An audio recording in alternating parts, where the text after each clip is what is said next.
There are days when you don't want to move forward. Not because you're lazy, but because you're tired. Tired of waiting for results that never come. Tired of giving your best and still feeling stuck. Tired of watching others move ahead while you feel frozen in place. But the truth is, you're still moving, even if you don't see it. Every time you refuse to give up, even silently, even when no one notices, it's progress. Every time you stand back up after failure, every time you take a deep breath instead of lashing out, every time you keep a promise to yourself, you are living the Stoic way. Quiet, steady, and unshakably committed. This isn't a motivational video. This is a reminder that consistency matters more than emotion. That real strength isn't about feeling strong, it's about choosing not to stop. If you've ever struggled to stay on track, if you're in a season where no one claps for your effort, this video is for you. Share what keeps you going in the comments, or tell a moment when you almost quit but chose to rise instead. And if this message resonates with you, consider subscribing. Every week I'll be here, walking with you on the path to becoming mentally unbreakable. 1. Turn obstacles into the path that builds true strength. There's something quietly life-changing about the moment you stop seeing obstacles as problems and start seeing them as teachers. A friend of mine, after over a decade working in the same company, was let go with barely a thank you. He wasn't the networking type, had no backup plan, and wasn't particularly outspoken. But he had something better: stillness, space, and a skill he hadn't used in years: woodworking. At first, it was just tapping nails into scrap wood in his garage, building birdhouses and shelves for no one in particular.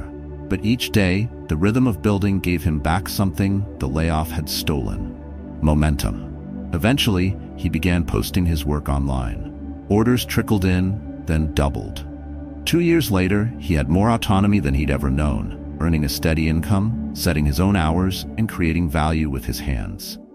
What seemed like a brutal dead end turned out to be the beginning of something truer. This is the essence of Stoic thinking. As Marcus Aurelius wrote, "The impediment to action advances action. What stands in the way becomes the way." That wasn't just philosophy, it was a strategy. The Stoics understood that life would test you not to break you, but to shape you.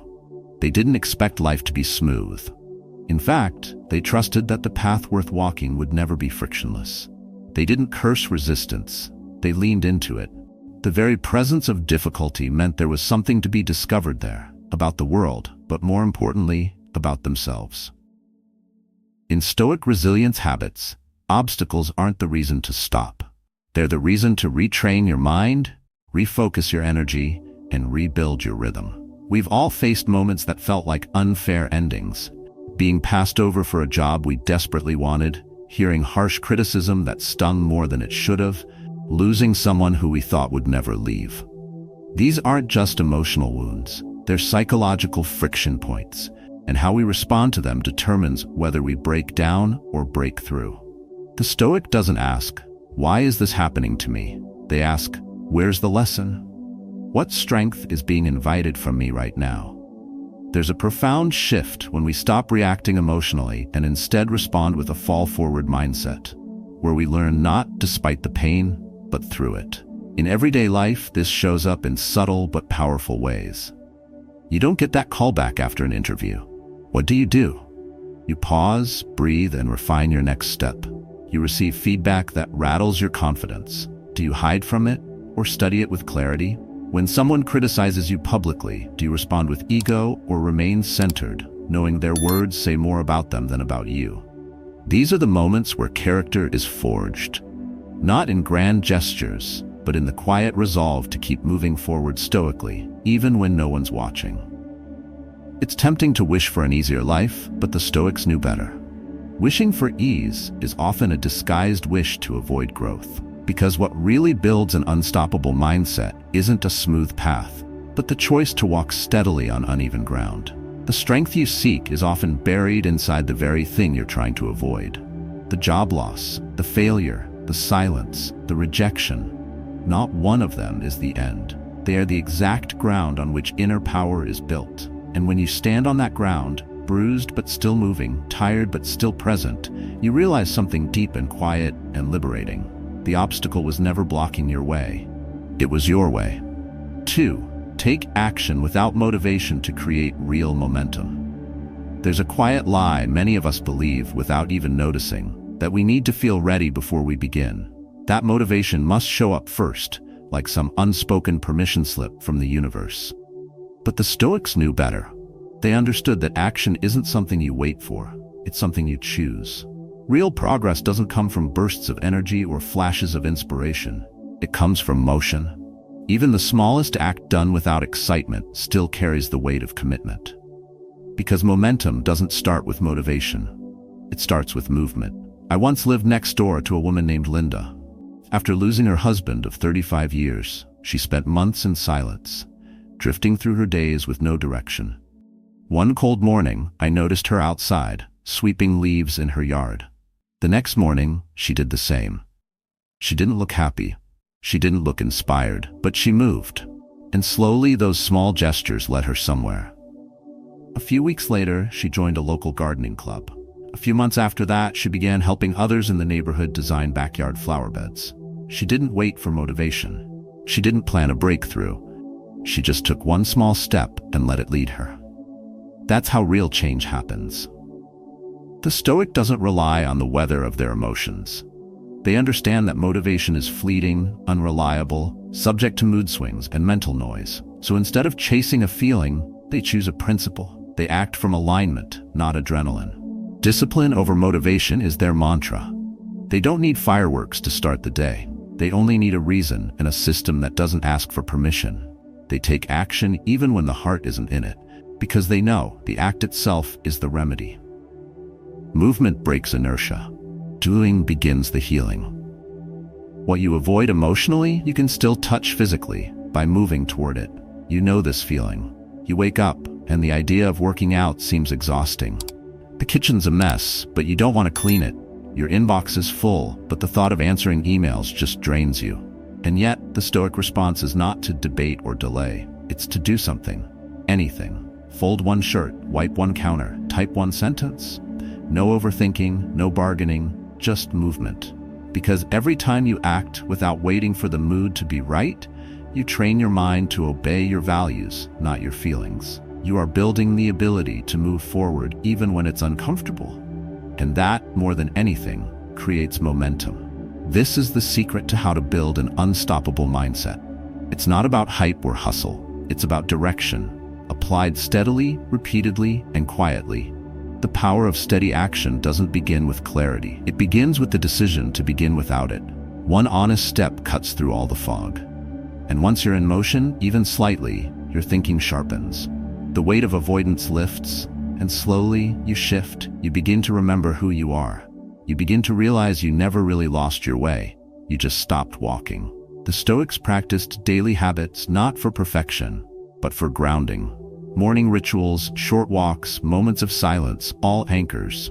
These weren't checklists, they were in rhythm, a pulse that carried them through the storm. If you're stuck right now, don't wait for a surge of energy to rescue you. Choose to move, even in fatigue, even in doubt, even in silence. Because motion itself is a declaration. I am not ruled by how I feel, I am ruled by what I choose, and today I choose to begin. 3. Fully focus on the present to regain control of your life. Real strength isn't found in fixing the past or predicting the future. It lives in the only place we ever truly exist, in this moment. Yet, most people drift through their days as spectators of their own lives, caught in thought loops about what went wrong yesterday or what might happen tomorrow. The Stoics warned against this mental split. Marcus Aurelius wrote, "Confine yourself to the present." Not because the past doesn't matter or the future isn't real, but because neither is within your control. What you can control, what you can shape, what you can build from, is always now. I remember visiting my aunt not long after she retired. She had lived a fast-paced, structured life for decades, always juggling tasks, always preparing for what was next. But now, with the quiet of retirement settling in, she told me something unexpected. "I never used to pay attention while washing the dishes," she said. "Now I just let myself feel the warm water, hear the clinking of the plates. I don't rush through it. I just stay there, and I can breathe again."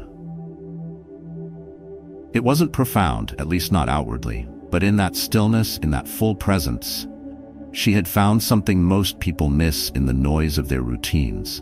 Peace that wasn't earned through escape, but reclaimed through attention. This is the foundation of emotional discipline that the Stoics lived by. When your mind jumps ahead or spirals backward, you lose more than just focus. You lose clarity. You surrender your power to something you cannot change or control. And in that surrender, you fracture your energy. The Stoic knows that being scattered is no different than being shaken. When your attention is pulled in 10 directions, your strength dilutes, your presence vanishes, and your reactions become reflexes rather than choices. Learning how to stay grounded in the present is not just spiritual fluff, it's strategic. It's how you reclaim your life inch by inch. Think of how often this happens. You're eating dinner, but you're mentally rewriting a conversation from earlier in the day. You're driving, but your mind is in a loop about next week's responsibilities. You're sitting with a loved one, but your focus is on the phone screen across the table. You're there, but you're not really there. That's the trap. And that's what the Stoic refuses to normalize. They train themselves to return to now, not because now is always comfortable, but because now is where you can act. It's where you make decisions, form character, and reset your direction. To come back to the present, you don't need a life overhaul. You just need a pattern interrupt.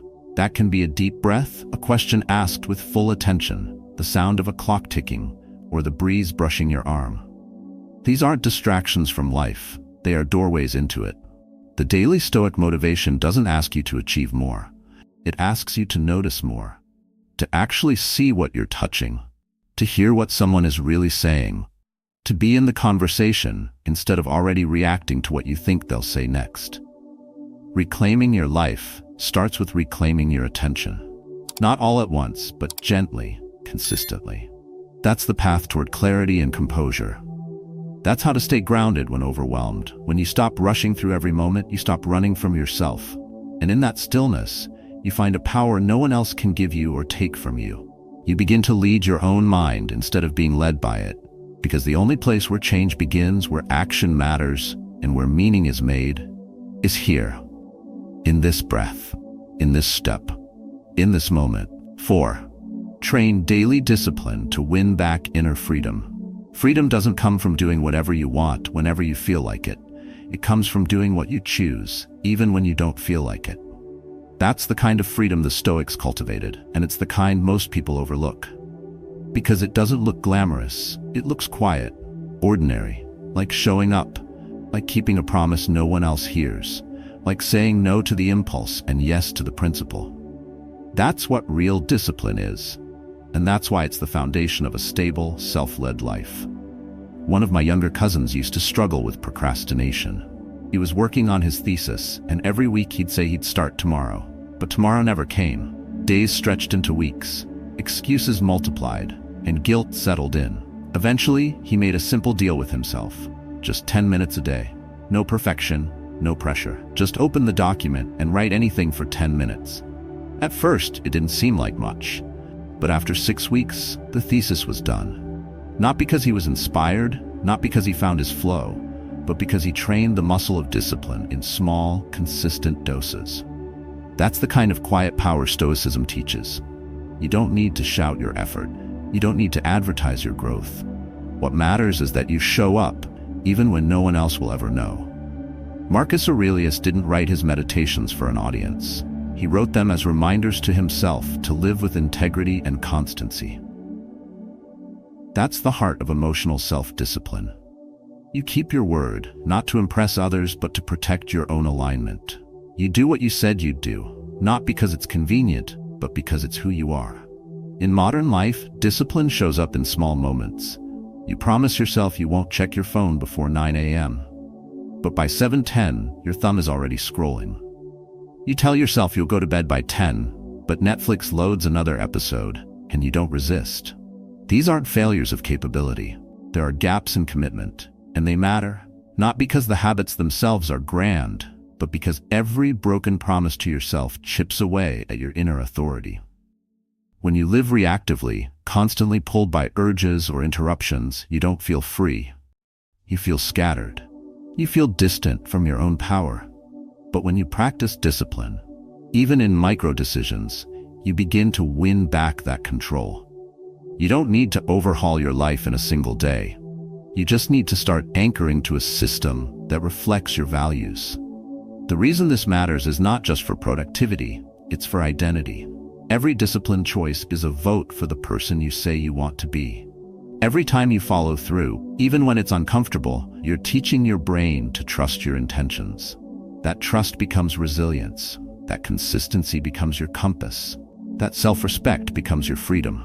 The Stoic doesn't chase ease. They chase alignment. They know that routines are not restrictions but tools. That rituals are not cages but clarity. They understand that how you wake, how you eat, how you respond, and how you wind down, these are not random actions. They're statements of direction. Each is a quiet affirmation that I am leading this life, not drifting through it. And in that leadership, there's peace. Not because life becomes simple, but because you become centered. So the next time your emotions pull you to delay, to indulge, to abandon the path, pause. Remind yourself that discipline is not punishment, it's protection. It's how you shield your time, your focus, and your energy from being wasted on things that don't serve you. It's how you build an unshakable mindset, not overnight, but one steady act at a time. You're not proving anything to the world. You're proving something to yourself, that you are the kind of person who follows through, no matter what. And in that choice, repeated daily, your freedom begins. 5. Learn to fall forward and turn failure into fuel. Failure is not the end. It's part of the path, often the most honest and most useful part. But only if you know how to fall forward. Too many people see setbacks as proof that they're not good enough, that they never should have tried in the first place. But the Stoic knows better. The Stoic understands that mistakes aren't verdicts, they're feedback. And feedback, no matter how painful, is information. It shows you where your foundation was weak, what you need to strengthen, and where your focus needs to sharpen. If you let it, failure can become a blueprint, not for shame, but for progress. A friend of mine once left his stable job in a corporate office to open a small cafe. It was his dream, something he had talked about for years. But 6 months in, the business collapsed. The rent was too high, his inventory planning was off, and his marketing efforts didn't stick. He lost almost all his savings. I remember the day he closed the doors. No bitterness, just silence. But 3 weeks later, he was working at another local cafe, sweeping floors, learning how their systems ran, asking questions without ego. 3 months passed. He launched a new version of the cafe, smaller, tighter, smarter. This time, it worked. He didn't just recover, he grew. And now he trains other new business owners on what not to do. His first failure didn't break him, it redirected him. That is the heart of a fall-forward mindset. The Stoics never claimed to be perfect. In fact, they expected things to go wrong. They trained for it. Seneca wrote, "It is not because things are difficult that we do not dare, but because we do not dare, things are difficult." When failure comes, and it will, what matters is not the fall itself, but what you do the moment after. Do you drown in it? Do you attach your identity to it? Or do you take it apart, piece by piece, and find the wisdom buried inside? In modern life, failure doesn't always look dramatic. It's quiet. It's the job application that gets no reply. It's the third day of your new habit, and you quit again. It's the awkward silence after a risk that didn't pay off. But in those moments, you're being offered a choice. Not a punishment, but a test of direction. The Stoic doesn't aim to avoid discomfort. They aim to grow through it. If you break a promise to yourself, reflect, not to shame yourself, but to understand the pattern. If something collapses, don't waste time mourning what should have been. Ask what can still become. You aren't weak for falling. You only become weak when you stay down. Every fall leaves a trace, a message, a clue, a small invitation to rework your footing or your mindset. Sometimes failure means you were aiming too far, too fast. Other times, it simply reveals a blind spot you never saw. But it always gives you something if you're willing to look with honest eyes. That's the principle behind Stoic resilience habits. You don't chase perfection, you chase understanding. You fall, you study, you adjust, then you act again. No dramatics, no overthinking, just steady movement forward. So the next time you stumble, and you will, don't flinch. Don't let the voice in your head call it the end. Call it a forge. Let it harden your clarity, sharpen your identity, remind you that motion matters more than image. The world won't always see your progress, but it will feel your strength if you keep showing up. And every time you rise after a fall, even slightly bruised, you are declaring, I may have lost ground, but I have not lost direction. I will fall, but I will fall forward. Always. 6. Stay resilient. When emotions shake you to live by your core values. Emotions will rise. That's not weakness, that's being human. But strength is measured by how you respond when those emotions come crashing in. It's not about suppressing how you feel, it's about choosing not to be ruled by it. The Stoics never taught emotional coldness. What they taught was clarity, the kind of clarity that allows you to feel everything and still do what's right. Because values, not moods, are what shape a life worth living. I think of my cousin when I reflect on this. She's been caring for her aging mother who's battling a long-term illness. There are good days, but many more hard ones. Nights with no sleep, moments of total exhaustion, times when she feels invisible. She told me once that there are days when the frustration boils over, when she wants to scream or shut everyone out, but instead she walks 10 minutes around the block. Sometimes she writes in a notebook, not to fix anything, but just to breathe through it. Then she comes back calmer, quieter, still tired, but more in control. It's not that she doesn't feel rage or sadness, it's that she refuses to act on it. She puts her values, compassion, care, dignity, above her impulses. That's what Stoic emotional discipline is. It's not a denial of the storm. It's learning to stand in the center of it without letting it dictate your next move. The Stoic sees emotion like weather, real but passing, temporary, not true. And when it arrives, they pause and ask, does this deserve the wheel? If not, they don't follow. They feel, but they stay anchored. This isn't about numbness. It's about discernment. A calm mindset is not a natural gift. It's a trained skill. It's built in the exact moments when everything in you wants to react and you choose not to. You've probably been in one of those moments. You're in a conversation and something sets you off. Your heart rate spikes. Your mind floods with comebacks. You feel the need to win, to say what hurts, to leave a mark. But then something in you pulls back. A breath. A delay. 5 seconds of silence. You hold the line. And in that space, you save more than the moment. You protect the relationship and you preserve your own peace. That's not weakness. That's strength under control. That's mental stillness in the middle of chaos. Resilience isn't loud. It's not about pretending you're unaffected. It's about building the kind of emotional grounding that allows you to keep moving forward even when your inner world is shaking. That's the essence of Stoic resilience habits. To not be driven by fear, shame, or anger, but to acknowledge them, sit with them, and still choose the response aligned with who you want to become. The strength is in the pause. The power is in the response, not the reaction. This discipline shows up in everyday choices. You avoid gossip not because you don't have opinions, but because you value peace over momentary satisfaction. You walk away from arguments not because you're weak, but because you refuse to burn bridges out of pride. You stay focused on what matters, not because it's easy, but because you trained for it. And with each moment you remain aligned, you build confidence, not in how you feel, but in who you are. Being resilient doesn't mean you're never shaken. It means you don't let the shaking decide your next step. Emotions will rise and fall, but values can remain steady. And when you build your life on those values, you can move through any storm. Not because you're unfeeling, but because you're unshakable where it counts. That's real strength. That's inner control. And that's what keeps you grounded when everything else is trying to pull you off course. 7. Keep moving forward, because standing still is silent surrender. Staying still often feels harmless. You're not quitting, you're just waiting. You're not giving up, you're just taking your time. But under the surface, every delay has weight. Every pause without intention slowly becomes surrender. You don't always hear it happen. There's no announcement, no collapse. But day by day, the longer you stay still, the further you drift from the life you were meant to build. The Stoics saw this clearly. Marcus Aurelius once wrote, "A man must move, not stand still." Inaction isn't rest, it's retreat disguised as patience. I once mentored a student who put off returning to college for 2 full years. At first, he told himself he wasn't ready, that he needed to work more, to build confidence. to wait for the right time. But the longer he waited, the harder it became to start.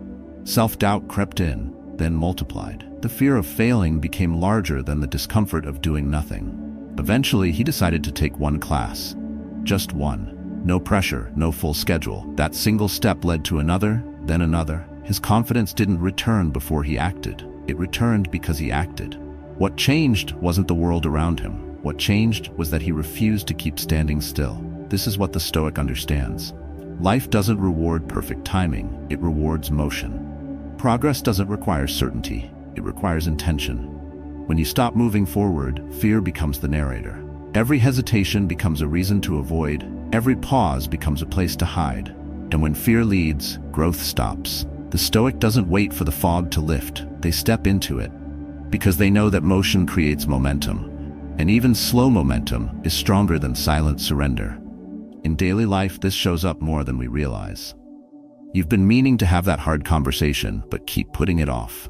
You want to change your habits, but the idea of starting over feels heavy. You avoid that one email, that one workout, that one decision, and suddenly standing still becomes a pattern. You feel stuck, not because you're incapable, but because you stopped choosing forward. And the longer you wait, the more comfortable the stillness becomes. Not peaceful, just familiar. And that familiarity becomes the trap. But movement doesn't require drama. You don't have to overhaul your life today. You only need to do the next small thing. One clear email, one healthy meal, one honest answer. That's how to overcome inertia with intention. Because every act, no matter how small, is a rejection of passive living. Every forward step is a quiet declaration: I am not done. I am not frozen. I am still building. The Stoics didn't wait for ideal conditions. They acted within what they had. They believed in the power of steady action, not rushed, not reckless, but deliberate. They understood that even a tiny pivot can shift the entire direction of a life. Refusing to stay stuck, even when unsure, is an act of resilience. You don't need full confidence to begin, you need courage. And you build it one motion at a time. So if you've been waiting, on clarity, on permission, on the right energy, consider this. Forward is not about speed, it's about intention. You're not falling behind, you're being invited to move, to test your legs, to push against the gravity of hesitation. Because standing still, though quiet, is not neutral. It's an erosion. It eats away at your momentum, your identity, your belief in who you can become. But one honest step forward, that changes everything. And when repeated, it rewrites your future. That's what the Stoic chooses daily. Not easy, not applause, but motion, quiet, steady, meaningful. Because forward isn't just a direction, it's a mindset. And choosing it, even imperfectly, is how you reclaim your life from the silence of surrender. The way forward isn't always clear, fast, or easy, but it is always possible. The Stoic path is not about perfection. It's about steady motion, the kind that's built through discipline, emotional grounding, and daily action. Whether you're facing setbacks, doubt, fatigue, or fear, you are still capable of choosing progress. Even when motivation fades, momentum can carry you if you've built it through consistency. Each moment is a decision. Stay stuck in stillness or take one honest step. It doesn't have to be perfect, it just has to be forward. When you fall, fall forward. When emotions rise, hold your values. When comfort tempts you to stop, remember that stillness is not peace. It's quiet surrender.